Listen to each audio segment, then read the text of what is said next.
Bonjour, aujourd'hui nous allons parler d'un danger pas assez médiatisé, l'adrénaline.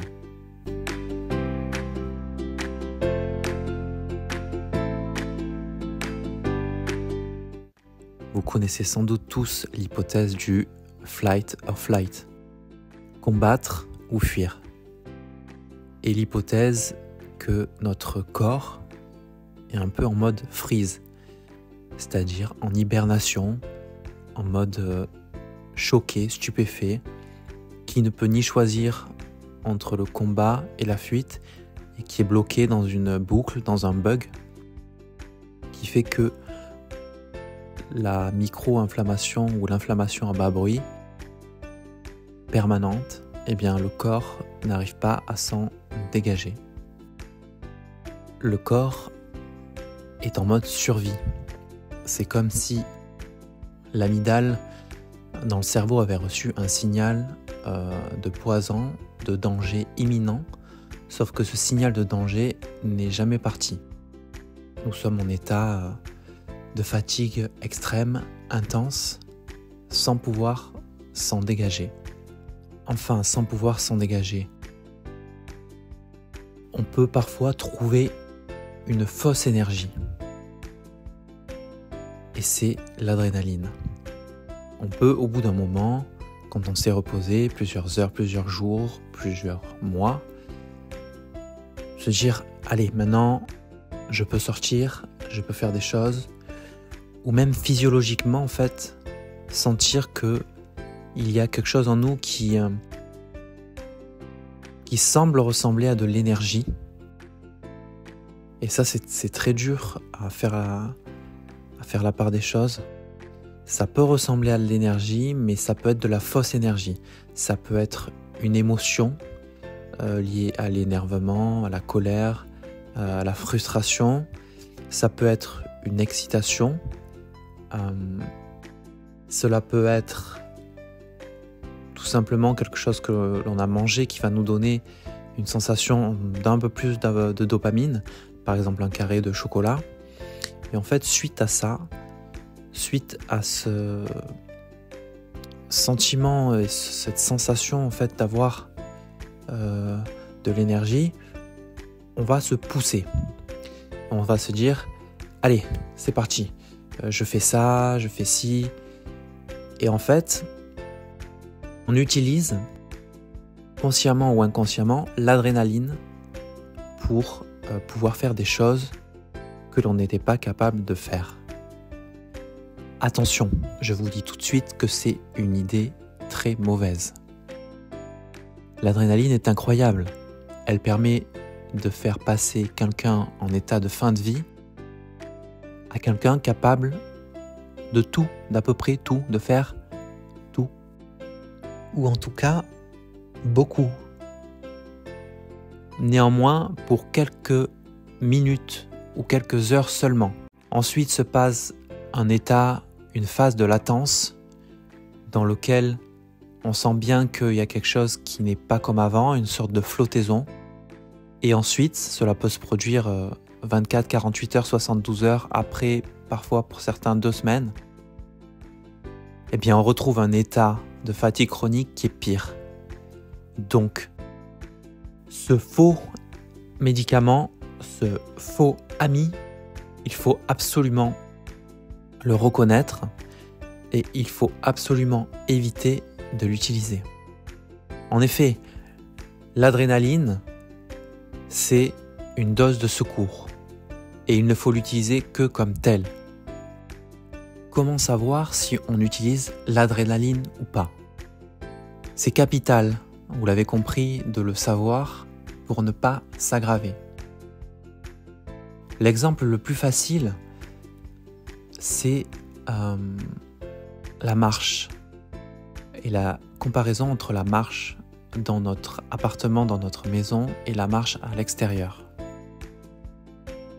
Lorsque vous êtes en état de fatigue chronique, ou même d'ailleurs comme avant, en mode et en santé normale, vous pouvez remarquer que lorsque l'on marche dans l'appartement, on a une démarche beaucoup plus lente.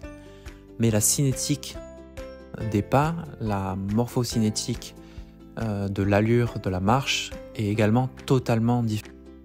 Dans votre appartement, vous avez une marche lente. Vous économisez au maximum votre énergie et vous vous en foutez du regard des autres, de savoir si vous marchez aussi lentement qu'une tortue, si vous ne tenez pas droit, etc. Alors que si vous allez dans la rue, vous allez avoir une démarche beaucoup plus rapide par rapport peut-être au regard des autres, par rapport aussi au fait que le monde extérieur est plus dangereux que le monde à l'intérieur de notre maison, de notre appartement, et parce qu'une allure aussi lente qu'une tortue paraîtrait aux yeux de tous les autres passants étrange. Mais le problème, c'est que du coup, pour les personnes qui sont en état modéré ou légère, ou en tout cas qui ont des symptômes, mais qui leur permettent encore d'agir, de sortir de chez eux, eh bien, essayez de sentir ça entre le moment où vous sortez de votre appartement et le moment où vous allez dans la rue. Si vous sentez qu'il y a une sorte d'énergie, de fausse énergie qui vous pousse à marcher plus vite que dans votre appartement, eh bien c'est un peu ça, c'est un peu l'adrénaline, c'est un peu se pousser en fait. Si vous avez l'impression de vous pousser, en fait vous mettez en jeu quelque chose, une énergie que vous n'avez pas, une énergie négative, une énergie qui est réservée uniquement au moment de danger, de stress intense, et cela va se payer après. Et un des gros problèmes dans notre situation, c'est que une fois que l'on est engagé dans l'action, il y a des tas de molécules qui nous font nous sentir bien mieux. On se dit mais je me sens bien là, j'ai quelque chose qui me porte.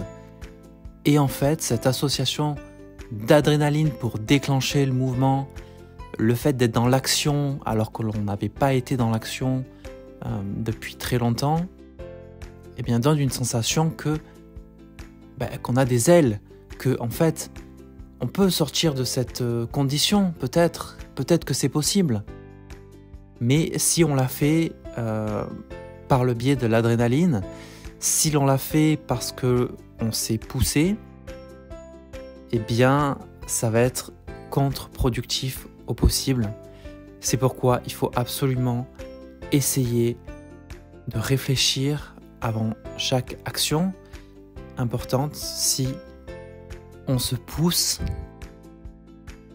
on agit par rapport à un stimuli intérieur, une sorte d'excitation, un élan qui est inhabituel, ou bien si vraiment on s'est reposé complètement et que l'on va agir non pas dans un pic, non pas dans un fracas, mais que l'on va effectuer une action, une réflexion, en gardant à l'esprit qu'il faut être modéré, qu'il faut le faire avec mesure.